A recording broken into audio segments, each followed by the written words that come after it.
I woke up in the middle of the night with a nagging feeling that something was off. It was around 2 a.m. when I realized Laura wasn't in bed, and the silence in our house felt unusually heavy.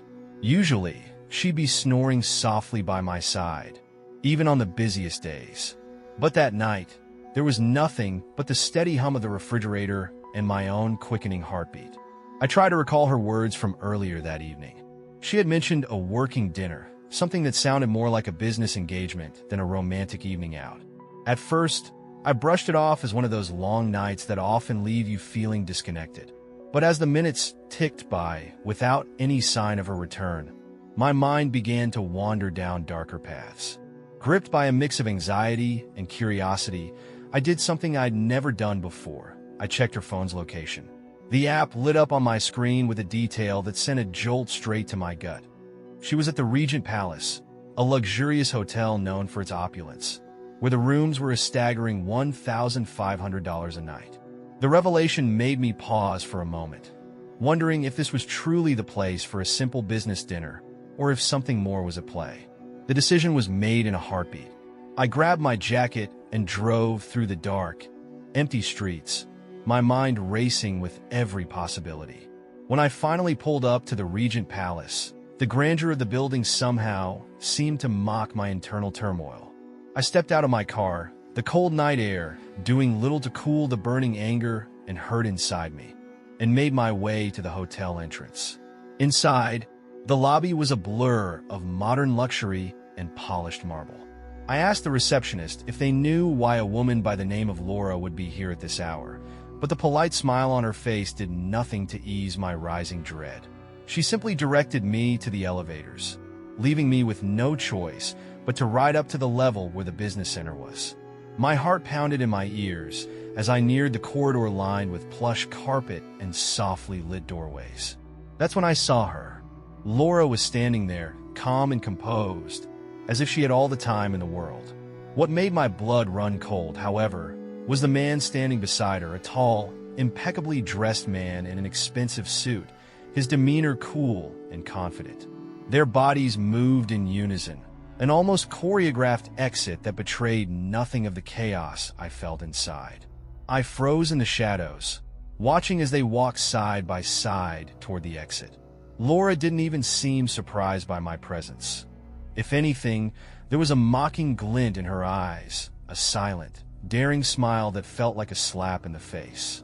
In that moment, I felt an overwhelming mix of betrayal, humiliation, and a burning need for answers. My mind raced with questions as I trailed behind them at a cautious distance. Who was this man? What did he have to do with Laura's working dinner? And most importantly, how long had this been going on? The opulent lobby, the expensive suit, the extravagant hotel, it all pointed to a world that I was suddenly and painfully excluded from. Every step I took was laden with disbelief.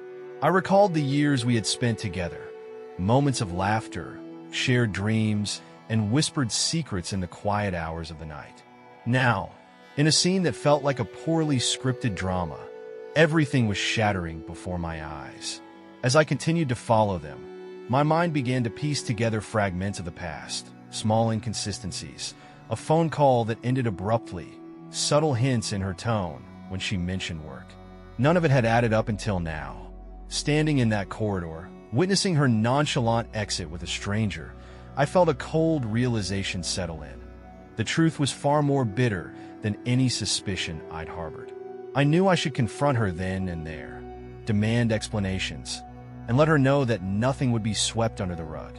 But for the moment, I stood there, hidden by the shadows of the hotel's grandeur, grappling with the bitter truth that my world had just irrevocably changed. I couldn't believe the icy calm that had taken over me. Earlier, when I'd seen her with that mystery man, my stomach had churned with betrayal. Now, as I sat across from Laura at our once-shared dining table, I felt an unsettling clarity, one that left no room for remorse or regret. I looked her squarely in the eyes and said, with a detached tone that chilled her to the bone, "I've already taken all the money from our accounts." Her reaction was instantaneous. In the space of a heartbeat, the woman I thought I knew transformed. Her smile, which had once radiated warmth and mischief, contorted into a mask of panic and disbelief.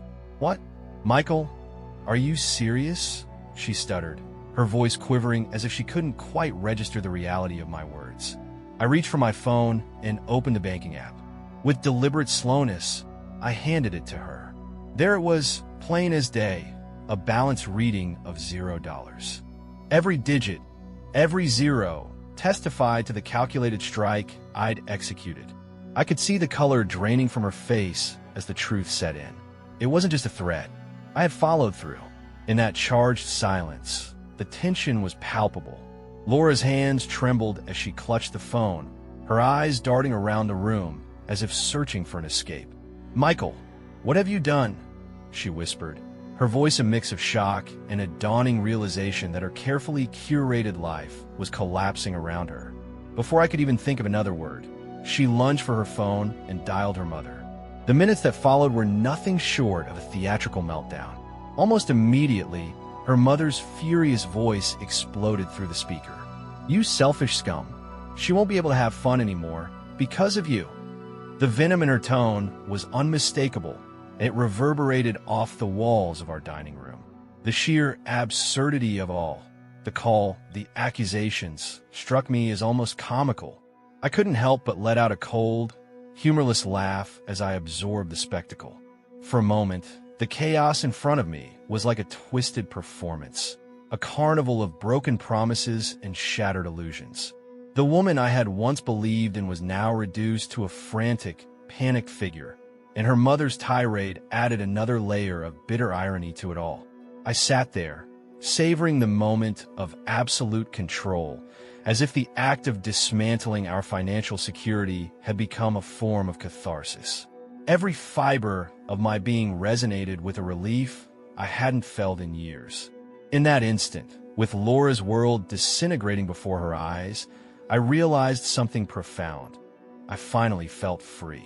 The weight of betrayal, of years spent feeling manipulated and cornered, began to lift from my shoulders. Her words, her frantic attempts to regain control of the situation, only deepened my resolve. The financial fortress we had built together, every dollar saved, every investment made, had been nothing but a facade for the true disparity in our lives. And now, with the numbers in the bank reduced to nothing, the illusion was shattered completely. I could see the glimmer of panic in her eyes as she realized that everything she had known was now out of reach, and that I held the reins of our fate in my hands. I didn't care about the outrage or the hurtful words hurled in anger. Every expletive from her mother's mouth, every bitter accusation, was just noise, a cacophony that underscored the finality of my actions. There was a twisted satisfaction in knowing that the tables had turned so decisively. I wasn't seeking revenge for the sake of hurting her, although there was a part of me that did relish in the justice I believed was long overdue. Once the call ended, I leaned back in my chair, letting the silence settle. It wasn't a silence of regret, but one of serene detachment. I had dismantled the ties that bound me to a life of deception and unfulfilled promises. As I gathered my things and left the apartment, the echo of her mother's voice still ringing in my ears, I felt a surprising sense of peace. Driving away that night, the city lights blurred by the windshield, I realized that for the first time in a long time, I was breathing easier. The anger, the bitterness, the heartbreak, they were all receding into the distance. I had taken a stand, one that was as calculated as it was decisive. And though the road ahead was uncertain, I knew one thing for sure. I had reclaimed control over my life. In the quiet solitude of the night, as I merged into the empty streets, I smiled to myself, a cold, determined smile that whispered of new beginnings forged in the fires of betrayal and revenge. 2 days after everything had spiraled out of control, the silence I had grown accustomed to was abruptly shattered by the sound of my phone buzzing at an odd hour. It was an unknown number. I hesitated before answering, wondering if this was another twisted prank or an unexpected twist in the already tangled mess of my life. When I finally picked up, a trembling voice, one I unmistakably recognized, whispered, "Michael, please, I need your help." It was Laura. But this wasn't the voice of a woman who had once sneered confidently at me. This was pure, raw terror. The shock that surged through me was unexpected, stirring up a confusing cocktail of emotions. I could almost hear the panic seeping through her every word, a stark contrast to the haughty tone she displayed that fateful night at the Regent Palace. "What's going on?"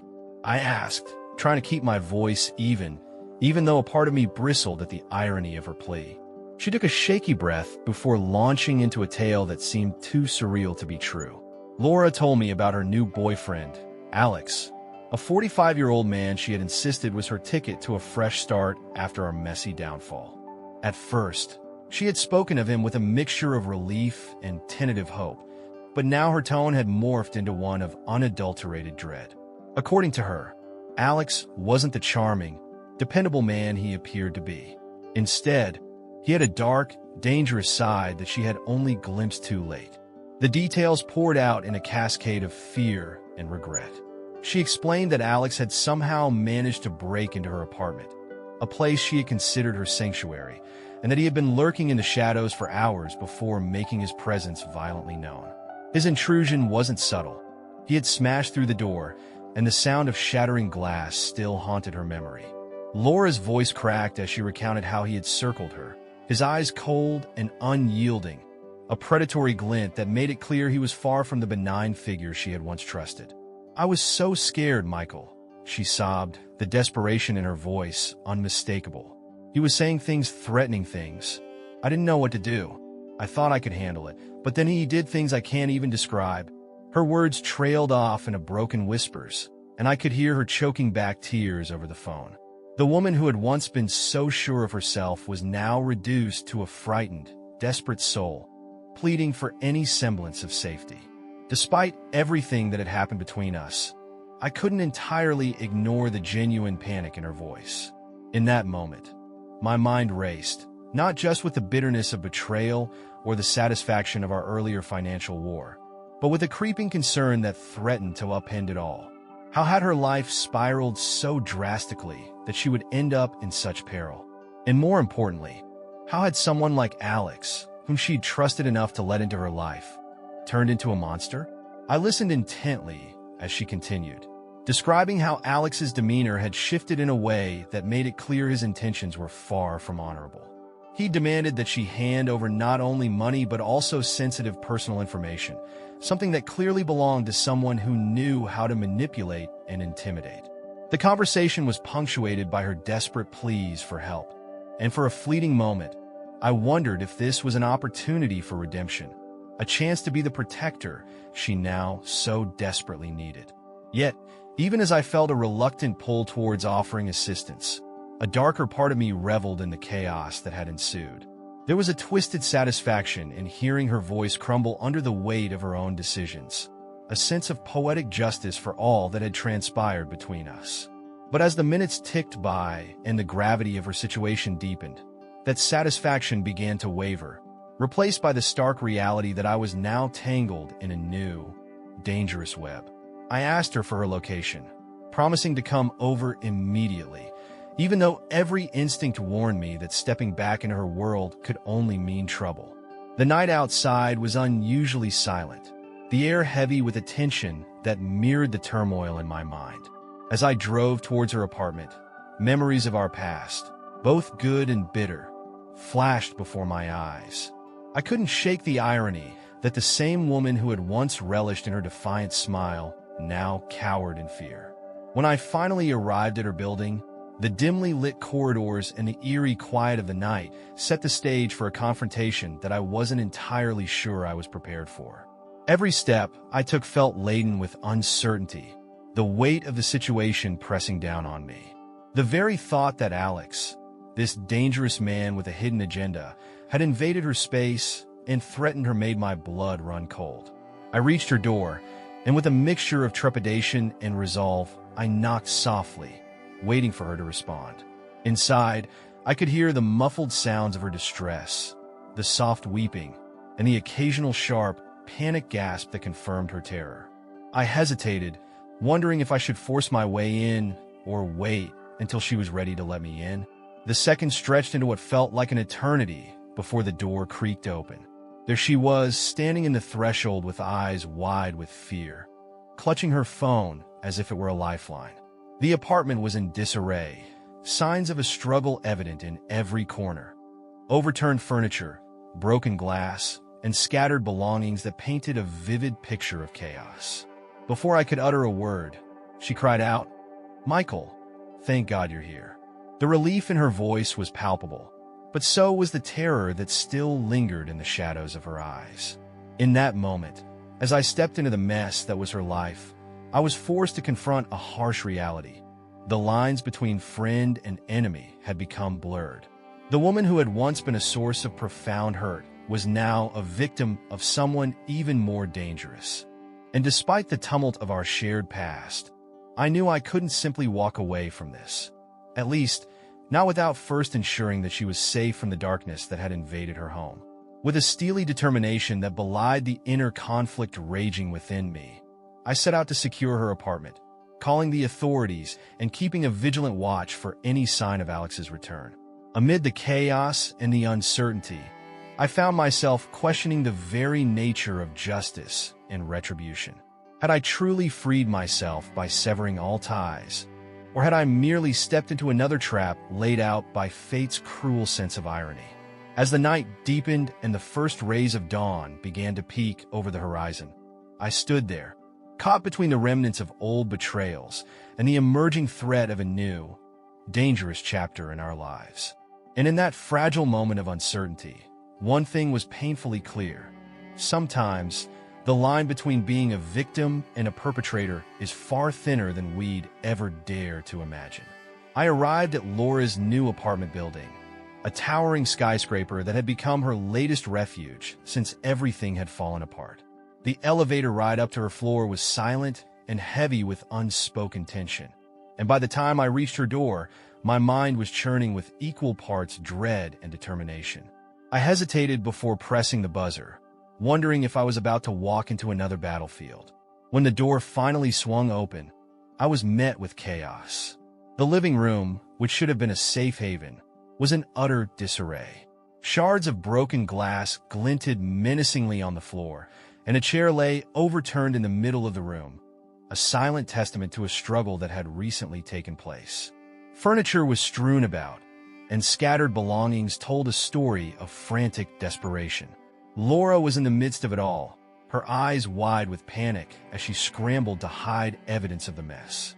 Her usually composed demeanor had crumbled into sheer terror. "Michael, thank God you're here," she cried out, almost tripping over a stray cushion as she tried to steady herself. "Laura, what happened?" I asked, trying to keep my tone even as I surveyed the chaos. She hesitated, wringing her hands together, and then blurted out, "Alex, he's furious. He says I disgraced him." Her voice trembled as she spoke, and the word disgraced echoed in my mind, mingling with the images of shattered glass and broken pieces of furniture. I moved carefully through the apartment, noting every detail of the damage, every sign that the delicate balance of her life had been violently upended. There was something almost poetic in the way everything was scattered, as if a storm had passed through this fragile space. But there was no beauty in it, only the raw, unfiltered aftermath of fear and aggression. After ensuring she was as safe as possible in that immediate moment, I stepped outside to get a clearer picture of the situation. The night was cool, and the city lights reflected off the rain-slick pavement below. I scanned the area outside and soon spotted him, Alex. He was standing in the distance near the entrance of the building, almost as if he'd been waiting for this confrontation. With his hands casually tucked into his pockets, he exuded a disturbing calm. And then, of course, there was that smile, an unsettling, self-assured smirk that seemed to say he was enjoying every moment of the chaos he'd orchestrated. I took a deep breath and approached him cautiously. The space between us was charged with tension, every step measured and wary. "Alex," I called out as I drew nearer, my voice steady despite the adrenaline coursing through my veins. He turned to face me, his eyes glinting with a mixture of amusement and cold calculation. "Michael," he replied in a tone that was almost conversational, as though we were merely old acquaintances meeting by chance on a city street. For a brief moment, we stood there, two figures locked in a silent standoff. As we exchanged a few terse words, I couldn't shake the nagging feeling that there was more to him than met the eye. It was then, as our eyes met, that I noticed something peculiar. The outline of a gun was faintly visible beneath the fabric of his jacket. The metallic glint, half hidden yet unmistakably threatening, sent a shiver down my spine. It was a subtle detail, but one that spoke volumes about the danger he represented. "Seems like you've made quite an impression," I said, trying to keep my tone neutral while mentally cataloging every threatening nuance of his posture. His smile widened imperceptibly, as if he relished the tension that hung in the air. "You have no idea," he replied cryptically, the corners of his mouth twitching with barely contained mirth.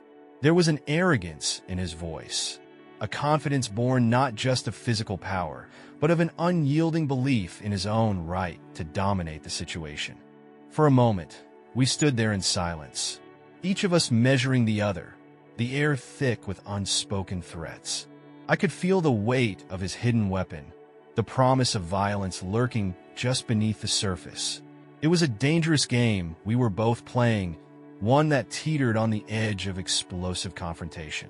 The street around us seemed to fade away, leaving only the two of us locked in this perilous exchange.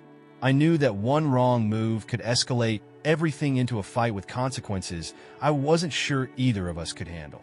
But amidst the tension, I also recognized that this was a pivotal moment, one where the paths we chose could define the next steps of our lives. Without another word, I took a step back, the image of that gun etched into my mind. The conversation ended as abruptly as it had begun, leaving me with more questions than answers. I turned back toward the building, the unresolved threat of Alex's presence lingering in the cool night air. Inside, the broken remnants of Laura's apartment bore silent witness to the chaos of the evening. Outside, the encounter with Alex left me with a stark realization. Danger wasn't something that could be negotiated or reasoned with. It was an ever-present shadow, waiting to strike when you least expected it. And in that moment, as I prepared to rejoin Laura and confront the aftermath of tonight's events, I knew that the battle was far from over. The tension that had been simmering all evening exploded into chaos without warning. I was sitting by the window in Laura's apartment when I heard a loud, aggressive bang at the door, a forceful knock that sent a jolt straight through my spine. My pulse shot up as I recognized the harsh sound of metal against wood. It was Alex back for more. In a split second, I knew there was no time to hesitate. "Laura, get ready," I hissed, my voice barely audible over the pounding on the door. I rushed toward her, heart hammering in my chest. With practiced urgency, I yanked her up and led her toward the window. The apartment was a shambles. Shattered glass glittered on the floor like sinister confetti, and every object seemed to whisper of the violence that had already transpired. Now, however, the threat was right at our doorstep. Without a second thought, I yanked the window open. Its frame groaned under the sudden movement, and for a fleeting moment, I wondered if it would hold. "Come on, Laura," I urged, grabbing her hand. We clambered through the narrow opening and tumbled out onto the fire escape. The metal stairs, cold and unyielding beneath our frantic steps, were our only lifeline to freedom. Behind us, I could hear a resounding crash, the sound of Alex forcing the apartment door open. I paused on the fire escape, glancing back through the shattered glass. There, amid the debris and broken wood, Alex's enraged silhouette emerged. He had seen us escape, and I could almost feel the intensity of his fury as he shouted into the night. Then, as if the night itself had turned hostile, a single shot rang out. The crack of the gunshot echoed off the skyscraper's walls, a violent punctuation to the pandemonium. My heart lurched as I realized that bullet was fired in our direction. "Run, Laura, run!" I shouted over my shoulder, adrenaline propelling us faster along the fire escape. We burst out onto the building's lower level and sprinted for the parking lot, where my car waited like a beacon of salvation in the darkness. My hands trembled as I fumbled for the keys, but there was no time to waste. I slammed the door shut behind us and jumped into the driver's seat, the engine roaring to life as I turned the key. The The car lurched forward, and I slammed my foot on the accelerator, sending us hurtling out of the parking lot at full speed. Every nerve in my body screamed to flee, and I couldn't help but glance nervously in the rearview mirror. The reflection that met my eyes was chilling. There, on the edge of the lot, stood Alex. In the faint glow of the streetlights, I could see him, wild-eyed, crazed, with a gun in hand, his figure silhouetted against the backdrop of chaos. For a split second, time seemed to slow down as I locked eyes with him through the mirror. His grin was twisted, almost mocking, as if he relished every moment of our desperate flight. My mind raced. Every instinct told me that we were being hunted by a madman, and that one more encounter could mean our end. The sound of my car's engine roared in my ears as I tore down the street, leaving the scene of destruction behind. The image of Alex, gun raised and eyes blazing with an unhinged determination, remained seared in my mind. I fought to keep my focus on the road ahead, even as the weight of the situation pressed down on me like an iron vice. Laura's grip on my arm was tight, her eyes wide with terror as she peered over her shoulder. "Michael, do you think he's going to follow us?" she asked, her voice shaking uncontrollably. I didn't have a definitive answer, only the cold, sinking feeling that this nightmare was far from over. "I don't know," I admitted, my voice gruff with fear and determination. "But we can't stop now." Every turn, every acceleration, was driven by the desperate need to escape the clutches of the man who had already wreaked so much havoc in our lives. The cityscape blurred by as we raced through the night, the sound of sirens in the distance mingling with the persistent echo of that gunshot. In the back of my mind, I couldn't shake the image of Alex's crazed stare, the way he held that gun like it was an extension of his own madness. I kept my eyes locked on the road, my hands steady on the wheel despite the chaos that still swirled around us. With each passing moment, the threat loomed larger, a dark reminder that danger was never far behind. But in that terrifying, adrenaline-fueled flight from the parking lot, one truth remained clear. No matter how wild the night became, I would do everything in my power to keep Laura safe, even if it meant staring danger straight in the eyes. The neon glow of the city blurred past us as we drove through rain-slicked streets, the incessant flashing of lights and reflections on wet asphalt doing little to calm the turmoil inside me. My knuckles were white as I gripped the steering wheel, eyes darting between the road and the rearview mirror, half expecting to see Alex or someone even worse chasing us. Every mile we put between ourselves and that terrifying night felt hollow. The threat was still tangible, a shadow lurking just out of reach. I broke the silence, my voice steady despite the chaos of my thoughts. "We need to call the police, Laura. This isn't just about us anymore. It's a criminal situation." I glanced over, searching her face for any sign of agreement or even a flicker of relief at the prospect of help arriving. Laura's eyes remained fixed on the passing streetlights, her expression marred by anxiety and a kind of resigned fear. "No, Michael," she said, her tone low and urgent. "You don't understand. Alex, he's connected to dangerous people. The police, they won't help us. They'll just make it worse." Her words hit me like a punch to the gut. I had braced myself for consequences of our flight, but the idea that we were tangled in a web far larger than infidelity or petty revenge was something I hadn't dared to imagine. The reality was sinking in. This was no longer a drama of betrayal and broken promises. It was a genuine death trap. Dangerous people? I repeated, incredulity and anger mingling in my voice. "Laura, what are you talking about? This is insane." She sighed, the sound heavy with years of secrets and regrets. "I'm serious, Michael. Alex isn't just some random thug. He has ties with some very dangerous individuals, people who don't play by any rules. I tried to warn you, but I was so blinded by everything that happened, I didn't see it until now." My mind raced as I struggled to reconcile the woman I once knew with the terrified, broken soul before me. I had thought that the worst of our problems were behind us, that our entanglement was merely the aftermath of infidelity and shattered trust. Now, as I sat there with the city's chaotic beauty flashing by, I realized we were hurtling into a much darker territory. "How do you know all this?" I asked, my voice strained, trying to piece together her revelations with the fragments of my own suspicions. Laura's gaze was distant, her eyes reflecting the horror of a truth that had been too heavy to bear. "I was in deep with him, Michael. Before everything went wrong, I thought I could control it, make him work for me. But I was wrong. The moment I tried to back out, they made sure I understood my place. Calling the police? That would just put a target on our backs. They'll come after us, and not even you would be able to save me then." Her words made the situation even more unbearable. The car felt smaller, the confines of its interior closing in as the weight of our predicament bore down on us. Every instinct screamed that we needed help, that we had to alert the authorities. Yet her plea, mixed with terror and pragmatism, stopped me in my tracks. I pulled over onto the side of the road, the tires hissing against the wet pavement as I wrestled with the decision before us. The idea of calling the police was now a double-edged sword. It could either be our salvation or the spark that ignited further chaos.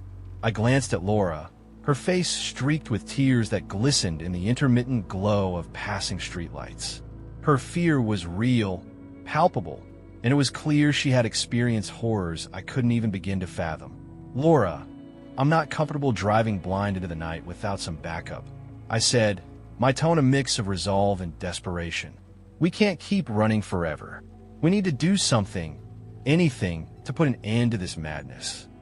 She shook her head vehemently, her eyes pleading with me to understand. "No, Michael, you have to trust me on this. Every time I've thought about going to the police, I've seen the mess that follows." The moment I mentioned it, Alex's people got even more aggressive. We're already in their crosshairs, and involving law enforcement would just ratchet everything up. "I am scared, Michael. I'm so scared of what they're capable of." Her confession left me reeling. The magnitude of our situation was unfolding before me in real time, a grim reminder that the fallout from our tangled lives was far more extensive than I had ever believed. In that instant, the line between personal betrayal and a lethal game of survival blurred into nothingness. I stared out at the speeding cityscape, the neon lights and dark alleys merging into an uncertain future. I had always thought that I could control the narrative, revenge, justice, even redemption. But now, I was ensnared in a nightmare with no clear exit. The truth was undeniable. We were in the midst of a dangerous conspiracy, one that threatened not only our lives but possibly many more. As the rain intensified and the city roared around us, the reality settled in. This was no longer a simple case of infidelity and misguided vengeance. It was a death trap, a scenario where every decision carried the potential for irreversible consequences. And as I gripped the wheel tighter, my mind churned with a desperate need to find a way out of the darkness that had suddenly engulfed us both. I couldn't hold back any longer. With the city's neon pulse casting harsh shadows across our cramped car interior, I turned to Laura. "Enough is enough," I said sharply. "I need to know everything. No more secrets." I could see her eyes dart around, haunted by memories she tried desperately to bury, but the urgency in my voice made it clear that we were now in a fight for our lives. Her trembling hands gripped the steering wheel as if she were trying to anchor herself against a tidal wave of regret and fear. "All right," she whispered, barely audible over the pounding of my heart. "Alex isn't just some rich playboy. He's got deep connections in criminal circles that run far darker than anything I ever imagined." I pressed her further, my voice low and insistent. "What do you mean, Laura? What have you gotten yourself mixed up in?" Laura's eyes filled with a mix of sorrow and terror as she began to unravel the twisted web of her relationship with Alex. "He never cared about building a life, Michael. When we met, I believed he was genuine. I thought maybe he wanted a family, a future, but it was all a lie. He used me. Every sweet word, every promise was just a means to an end. I was nothing more than a pawn in his dangerous game. He was involved in operations, smuggling, money laundering, even worse things. I didn't know at first, but when I did, I was already in too deep." The weight of her confession hit me like a sledgehammer. I realized with a sinking certainty that neither of us was an innocent bystander anymore. "So now," I said slowly, each word heavy with dread, "we're both targets. Not just because of what you did or who you were with, but because of him, because of the people he's tangled with." Laura nodded, her face pale under the unforgiving glow of the streetlights streaming through the windshield. "I've tried to distance myself, Michael. I thought I could break free, but I was wrong. They're watching me, and now they're watching you too." Before I could formulate a plan or even fully absorb the gravity of our situation, the silence was shattered by the shrill ring of Laura's phone. We both stared at it, dread pooling in our stomachs. The display showed an anonymous number, its digits blinking ominously against the dark screen. I reached over and answered it, my voice rough and wary. A single, icy message cut through the static. "Open the door." For a heartbeat, neither of us moved. The command was simple, yet it carried with it the full weight of impending doom. My pulse thundered in my ears as I exchanged a glance with Laura, a silent acknowledgement that we were being forced into a corner. And then, as if on cue, there was a knock on the door. The knock was measured and deliberate, echoing through the confined space like a countdown to catastrophe. I felt the metal of the steering wheel cool beneath my palms as I tried to steady my racing thoughts. Every instinct screamed at me to run, to hide, to do anything but answer that door. But I knew that ignoring it wasn't an option. "Stay here," I ordered, my voice trembling only slightly with the weight of responsibility and fear. I leaned forward, the city lights flickering over my tense features, and moved toward the door. Each step felt like wading through thick, suffocating fog, a maze of anxiety and foreboding that left little room for rational thought. Inside, the apartment felt like a trap. Every shadow seemed to hide potential threats, every creak a sign of unwanted intrusion.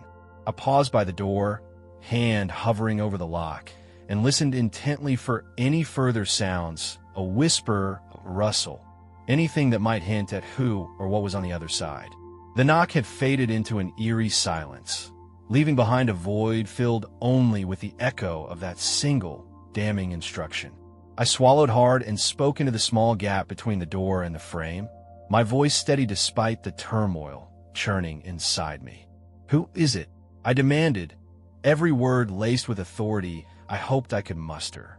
For a long, excruciating moment, there was no response, only the low hum of the city beyond the apartment walls. Then, faintly, almost imperceptibly, a voice replied, a voice that was chillingly calm. "It's time. Open the door." My heart pounded against my ribs as I realized the gravity of the situation. This wasn't a prank or a mistake. It was a direct command from someone or something that knew exactly who we were and what we were in for.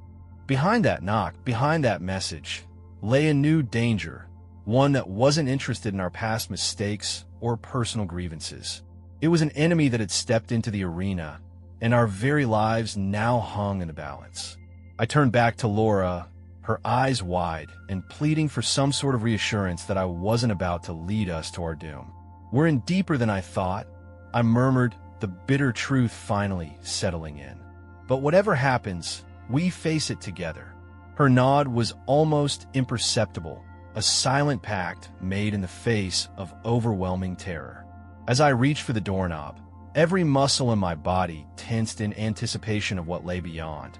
I knew that this was the moment that would redefine everything, where our past, our mistakes, and the dark connections of a man named Alex would converge in a confrontation that neither of us could escape.